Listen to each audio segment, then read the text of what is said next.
સુરેન્દ્રનગરના ચોટીલાના પ્રાંત અધિકારી એચ.ટી. મકવાણા સાહેબ અને જિલ્લા પોલીસ વડા સુરેન્દ્રનગર જિલ્લા પોલીસ વડા ડેલુ સાહેબ. મકવાણા સાહેબ, આપનું સ્વાગત છે. આ ચમત્કાર કેવી રીતે થયો? પહેલાં દબાણ હટાવવાવાળી વાત કરી લઈએ. પેલા મહંત દાદાગીરી કરતા હતા, બહુ બધા મોટા મોટા લોકો ત્યાં, તો બહુ મોટા મોટા રાજકીય કનેક્શનો વર્ષોથી કરવાના, રોજગારી આપીએ છીએ એમ કે નાક દબાવવાનું, આ બધા ઠેકાણે કેવી રીતે આવ્યા? બુલડોઝર ચાલવા કેવી રીતે દીધું? નમસ્કાર રોનકભાઈ. જે મહેસૂલી વિભાગની જે કોર કામગીરી છે એમાં સૌથી પહેલાં આવે છે કે ભાઈ જે પણ કોઈ દબાણ હોય દબાણને હટાવવું. એમાં સ્પષ્ટ જે 8/1/1980નો જે પરિપત્ર છે મહેસૂલ વિભાગનો, એમાં સ્પષ્ટ લખવામાં આવેલું છે કે દબાણકારને ગમે તેટલું આકરું લાગે, આ શબ્દો છે પરિપત્રના, ગમે તેટલું આકરું લાગે કે કડવું લાગે, પરંતુ સરકારી જમીન ઉપર થયેલા દબાણ એ કોઈપણ હિસાબે ચલાવી લેવાના નથી. અને આ દબાણોના લીધે ઘણીવાર આ જે અંદરથી અબધા ઉઘરાવાની જે કિનાખોરીઓ ચાલતી હોય છે, ભાડા પણ લેતા હોય છે અને ગરીબ માણસો એ શોષણનો ભોગ બનતા હોય છે. એટલે ઘણા દાવા કરતા હોય છે કે આ સેવાનું કામ છે, અથવા તો કે આ રહ્યું આ એ છે, અમે કોઈ સારી પ્રવૃત્તિ કરીએ છીએ. વાસ્તવમાં આ એક સરકારી જમીનો પચાવી પાડવા માટેની મોડસ ઓપરેન્ડી હોય છે. અને એ મોડસ ઓપરેન્ડી છે જ્યારે પ્રશાસનને ધ્યાને આવે છે ત્યારે એ કોઈપણ હિસાબે ચલાવી લેવાનું નથી. અને કોઈ પણ હોય એ દબાણ છે એ દબાણ જ છે ને દબાણને દબાણની રીતે જ હટાવવાનું હોય છે.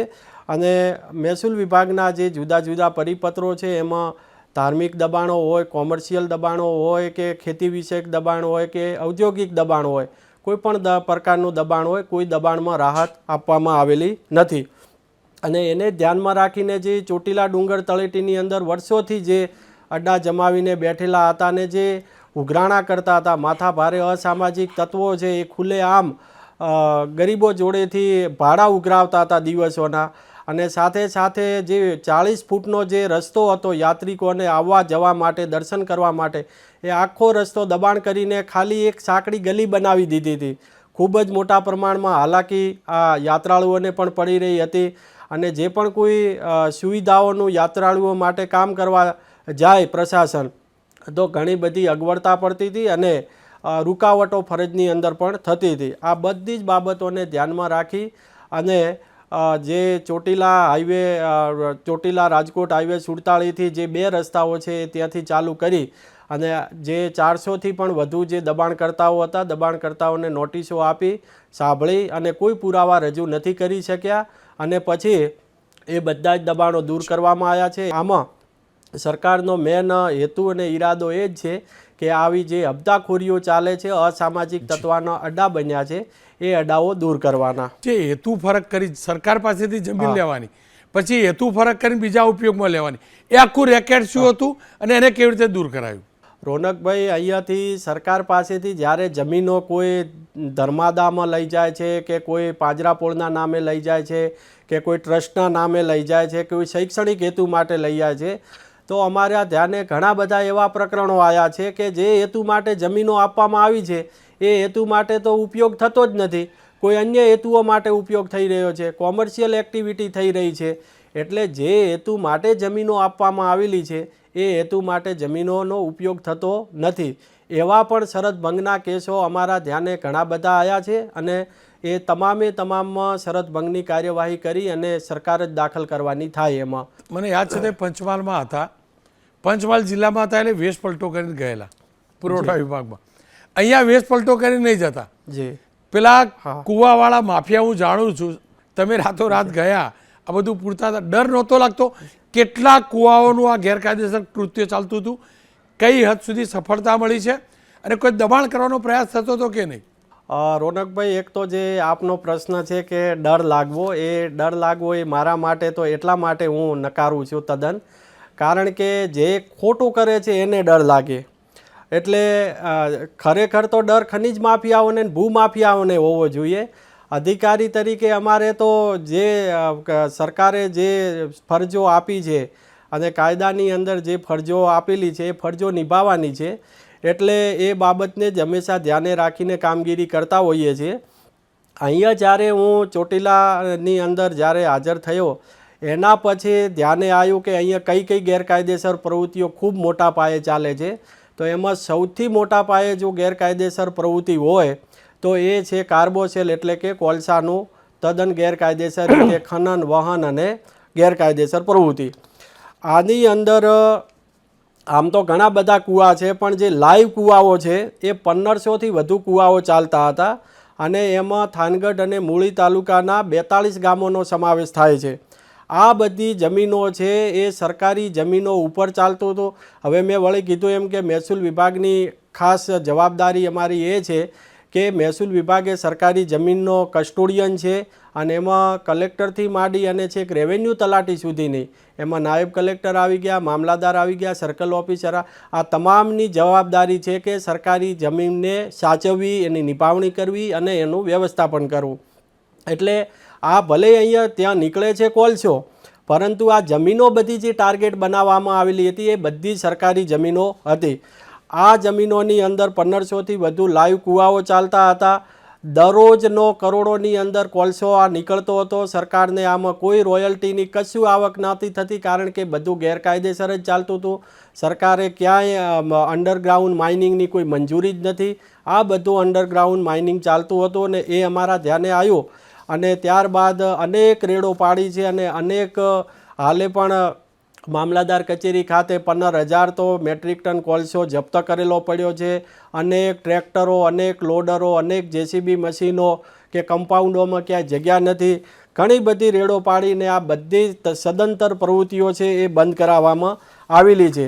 હવે આ મુદ્દો છે એ સેન્સિટિવ કેમ હતો? ખાલી આ ગેરકાયદેસર પ્રવૃત્તિ ચાલે છે એટલા માટે સેન્સિટિવ હતો? નહીં. આ મુદ્દો છે એટલા માટે ખૂબ જ ગંભીર અને સંવેદનશીલ હતો કારણ કે આમાં મેં 5 તારણો છે તારવ્યા છે, 5 મુદ્દાઓ છે. સૌથી પહેલું છે કે મજૂરોનું મોટા પ્રમાણની અંદર એ કૂવાઓની અંદર મૃત્યુ થતું હતું. હવે કોઈ પણ એવો ધંધો તો ક્યારે સ્વીકાર્ય નથી કે જેમાં કોઈ માનવનું મૃત્યુ થતું હોય. એટલે આની અંદર મજૂરો મરતા હતા. અઠવાડિયાની અંદર 2 બનાવો તો ધ્યાને આવતા જ હતા અગાઉ, પણ ત્યાં કેટલા બનાવો બનતા હોય એ તો પછી એ જ જાણે, ખનિજ માફિયાઓ જાણે. એટલે મોટા પ્રમાણમાં મજૂરોના મૃત્યુ થતા હતા. બીજી વસ્તુ કે જે આ એક્સપ્લોઝિવ મટીરિયલ જે એની અંદર વપરાય છે કે જે ખાણોની અંદર આ કૂવાઓની અંદર જે બધા જિલેટીન ને પાવર નાઇટીન ને આ બધા એક્સપ્લોઝિવ મટીરિયલ વપરાય છે એ અહીંયા આજુબાજુના 7 ગોડાઉનથી કોઈ પણ હિસાબ રાખ્યા વગર પૂરા કરવામાં આવતા હતા. અને આ સાથે ગોડાઉનને સીલ માર્યા અને સાથે જે આ એક્સપ્લોઝિવ મટીરિયલ એ કેટલું લોકોને નુકસાન કરતું હતું. જેમાં વાત કરવામાં આવે તો ઘણાના ઘરોની અંદર તિરાડો પડી ગઈ છે. આજુબાજુના રહેણાંકના મકાનો છે ત્યાં તિરાડો પડી ગઈ છે.